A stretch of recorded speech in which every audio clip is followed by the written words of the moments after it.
முதலமைச்சர் தரப்பிற்கு நீதிமன்றம் எச்சரிக்கை விடுத்திருக்கிறது. தேர்தல் வழக்கை நிராகரிக்க கோரி மனு தாக்கல் செய்ய முதல்வர் விஜய் தரப்பில் அவகாசம் கோரப்பட்டிருந்த நிலையில் ரூபாய் 50,000 அபராதம் விதிக்கப்படும் என எச்சரிக்கை விடுக்கப்பட்டிருக்கிறது. விவரங்களை தர இருக்கிறார் செய்தியாளர் மதியழகன். வணக்கம் மதியழகன், விவரங்களை வழங்கலாம்.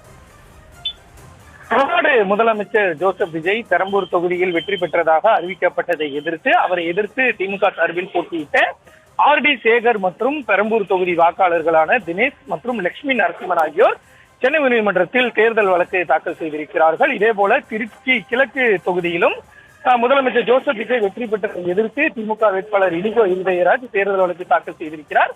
இந்த வழக்குகள் நீதிபதி வி. லட்சுமி நாராயணன் முன்பு இன்று விசாரணைக்கு வந்தன. அப்பொழுது தேர்தல் வழக்குகளை நிராகரிக்க கோரி மனு தாக்கல் செய்ய இருப்பதாகவும் அதற்கு 2 வாரங்கள் அவகாசம் வேண்டும் என முதலமைச்சர் ஜோசப் விஜய் தரப்பில் அவகாசம் கோரப்பட்டது. இதனை ஏற்க மறுத்த நீதிபதி மக்கள் பிரதிநிதித்துவ சட்டத்தின் 86வது பிரிவின்படி தேர்தல் வழக்குகளை 6 மாதத்திற்குள் முடிக்க வேண்டியிருக்கிறது. கடந்த முறையே வழக்கை நிராகரிக்க கோரி மனு தாக்கல் செய்ய கூடுதல் அவகாசம் வழங்கப்பட மாட்டாது என கூறியிருந்ததாக நீதிபதி தெரிவித்தார். இதே போல ஆதவர்ஜுனா தரப்பிலும் தேர்தல் வழக்கை நிராகரிக்க கோரி மனு தாக்கல் செய்ய இருப்பதாகவும் அதற்கு அவகாசம் வழங்க வேண்டும் எனவும் அமைச்சர் ஆதவர்ஜுனா தரப்பில் கோரிக்கை வைக்கப்பட்டது.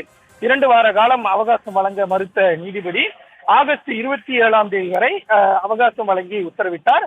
அதற்குள் நிராகரிப்பு மனு தாக்கல் செய்யவில்லை என்றால் 50,000 ரூபாய் அபராதம் விதிக்கப்படும் என முதலமைச்சர் ஜோசப் விஜய் மற்றும் அமைச்சர் ஆதவர்ஜுனா ஆகியோருக்கு எச்சரிக்கை விடுத்து வழக்கினுடைய விசாரணையை ஒத்திவைத்தார். விவரங்களுக்கு நன்றி.